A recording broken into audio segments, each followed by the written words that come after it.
Madame, Monsieur, bonsoir et bienvenue. Le secteur de la santé sera bientôt réglementé en République démocratique du Congo. L'Assemblée nationale a déclaré recevable la proposition de loi cadre de la santé avant de la transmettre à la commission socioculturelle. Et on retiendra de ses avantages l'obligation de la vaccination. Alain Bouma, Blaise Mouangui pour le reportage.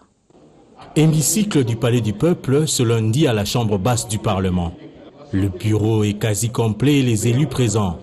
Il ne restait que l'examen de la proposition de loi cadre sur la santé en République démocratique du Congo.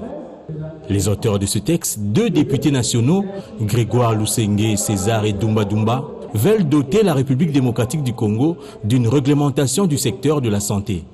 Parmi les avantages de cette proposition de loi figure l'instauration de la vaccination obligatoire de tous en RDC. Œuvre humaine, ces textes nécessitent des amendements.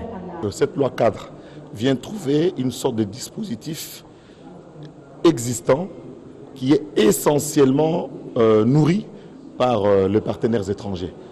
Si vous allez aujourd'hui, que ce soit le SANRU, que ce soit tous nos programmes de vaccination sont soutenus par des partenaires étrangers.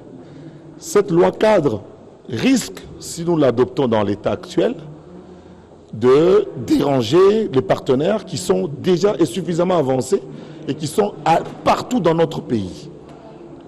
C'est pour ça que j'ai demandé à ce qu'il ne faudra pas qu'il y ait chevauchement ou que la nouvelle loi vienne bloquer les efforts de la communauté internationale qui met 80% de budget pour la santé. Le texte a été déclaré recevable et transmis à la commission socioculturelle pour approfondissement.